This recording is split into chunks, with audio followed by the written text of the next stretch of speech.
In Ohio, I take great pride in finding out what bucks are on my properties and finding the biggest buck that I've got to hunt. And my biggest tool are these trail cameras. I've got these things everywhere. I've got at least 5 to 10 of them set up at all times, and they are really the most important scouting tool I have. I was getting some great pictures in velvet and in the early season of some awesome bucks in Ohio. My favorite buck of all was a wide 10-point that I'd named Bullwinkle. Now, Bullwinkle was on a property that I'd been successful on before. I'd taken a great 9-point on the year before, and I thought, you know what? I'm getting pictures of Bullwinkle in the same area. I might be able to kill him out of that same tree. It's still early here in Ohio. I had a couple of encounters in this field with a buck up and call him Bullwinkle. Just a wide, big old 10-point, older deer. So, set up on Bullwinkle again tonight. We'll see what happens. He's been working the edge of the scrub field. You look out through there, it just looks like marigold. It's just yellow, but if you look down in it, there's clover and alfalfa in the bottom of it, so that's what they're feeding on. He's been coming out about the last 10-15 minutes of dark, or daylight, so let's see if he does it again tonight. Now I know how much Nate wanted to kill this deer. We've been getting pictures of him for the last couple weeks. He's been having me haul corn back and forth. Been working real hard. Adam Southern was filming me this night, and he tells me there's a shooter. Now the only deer Nate has been talking about is Bullwinkle. So when I look up and I see Bullwinkle coming across this field, I tapped Nate on the shoulder. I said, hey, you got a shooter coming. He said, is it Bullwinkle? I said, it's Bullwinkle. My heart pretty much stopped at that point because this is the deer that I'd planned my whole season around. I could hear his heart start beating. The deal was, this deer was coming across the same field that the buck I killed the year before did. It was almost like they both read the same script. Now the difference was, Bullwinkle had something else on his mind. Now I don't know what it was. I don't think the deer was spooked whatsoever. I don't think he had any clue we were even there, but he just kind of turned, and right here in this exact same field, turned and headed that way. When this deer stops and feeds and he doesn't take the left path, I could just feel the disappointment coming from Nate. He got to within about 70 yards, and at that point you start looking at your pins and thinking, I got a 60. How high am I gonna aim on a 70 on a big body deer? And you know, this deer's well over 200 pounds. Bullwinkle finally showed. He came out and fed around. Worked his way off to the southeast corner of this field. I don't know. I thought everything was gonna work like we drew it up, but he wasn't spooked. I don't know what his deal was. He looks so much better in person. I don't know. Glad we finally got to lay our eyes on him. It's a beautiful deer. I'll kill that buck. It was the last time I saw Bullwinkle, but that experience of just to see him and be that close to him, it was amazing to be that close to the deer that you want to kill and then have everything at the last second turn on you. There was a reason that I only had one encounter with this deer. I had found out through my brother, he went to work, and a guy walks up to him and says, check out this picture of this buck that we found dead off the side of the highway. Unmistakably, it's Bullwinkle. Now I hunt this deer about 600 to 800 yards off of a highway, so I guess that's the chance you take when you hunt a deer like that. But just look at him in the bed of this truck. This deer is just wide. He was over 21 inches wide. He was everything I thought he was. It's just a shame that that's the way he had to go out. After I figured out Bullwinkle was gone, there were still a couple bucks in that area that I was interested in. One of them was a buck named Showtime. He's a big 10-point. He's 3.5 years old, and in this area, that's a pretty old deer. Well, I was filming myself in the same area that Bullwinkle came into, and Showtime shows up across the same field.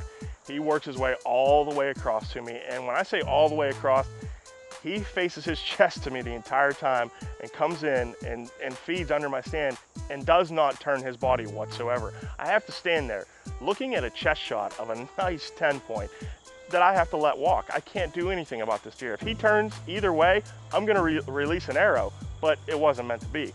Darkness comes in, and I actually had to call Adam Southern and say, Adam, please come in here and run this deer off for me. I don't want him to know what tree I'm sitting in. Well, here we go. Apparently I'm Nate's deer removal system on top of his ride home. He calls me, it's dark. He says, I need you to come down here and run this deer off. So I come down and run it off, and that was the last time I think we saw Showtime. Tonight I've gone back to the family farm here in Ohio. It's a spot that I grew up on here. This is it. This is back to my roots right now. Got an invite food plot out in front of us. When you hit a rut like I do and you're only seeing 2-year-old bucks, you've got to try something different to shake it up. And I went back to the farm, and hunted an invite food plot that I'd planted. Now, I wasn't getting any pictures of big deer at this spot, but I knew that there were big deer in this area. It's the farm I grew up hunting, so I know what it can produce. I wasn't in the stand long, and a good buck starts coming in from my left. He's an 8-point. He comes in and does everything you want him to do. He rubs, he walks around the food plot. He's even got stuff hanging out of his mouth at one point that he's chewing on. The buck gives me every shot opportunity, but he's not what I'm looking for. It's a pretty decent first buck of the day. Well, it didn't take long for another buck to show up from the right. Now this deer comes in from the right side of the food plot and does the exact same thing. He walks in circles. He gives me every shot opportunity I want. He rubs a tree on the way out, but he's just not the buck I'm looking for. That's 2 2-year-olds. I wonder if I could put them together and make a 4-year-old. Hey, my season is not over yet. I've still got a few tricks up my sleeve after the break.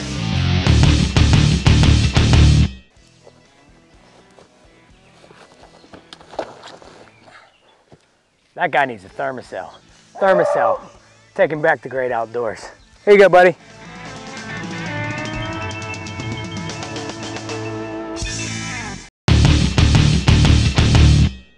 After Christmas is muzzleloader season in Ohio, and I love that time of year. I have broken out my muzzleloader. I've got this thing dialed in. I'm not using Jesse's shotgun anymore because you guys know how that thing was hitting. So I got the smoke pole out. But I am going to use Jesse for one thing. I'm going to make him come film me behind his house. I've been getting a couple pictures of some pretty decent bucks. And that late in the season, if you've got a deer with 2 sets to him, that's a good buck. It's been about 20 years since I've had a buck tag in Ohio's muzzleloader season. So there's squirrels all around me. I'm trying to take a buck though. I'm not worried about these squirrels. We got a bunch of guys out in Ohio today, so hopefully one of these guys will put something on the ground. Screw it. I want to be the guy that puts something on the ground. And if I do, I want Jesse to get it on film. We'd only been sitting about an hour, and Jesse looks down over the bank, and we're about 500 yards behind his house. It's one of my favorite spots, and he sees antlers coming up the hill. I'm actually nervous. This is not the biggest buck I've ever killed. I've killed deer up to almost 190 inches, and to see this deer coming up, I shouldn't be shaking the way I am, but I was nervous, and Jesse actually had to talk me through this. He's telling me, just be patient. He's gonna work his way up the hill. I'm trying to get a shot down at 150 yards with my muzzleloader, and he keeps telling me, just relax. He's gonna work his way all the way up the hill. Well, the deer does. He works his way up. I'm able to get my muzzleloader around the tree, and I actually could have had my bow on this hunt, because this deer ends up at 30 yards, perfectly broadside. Yep.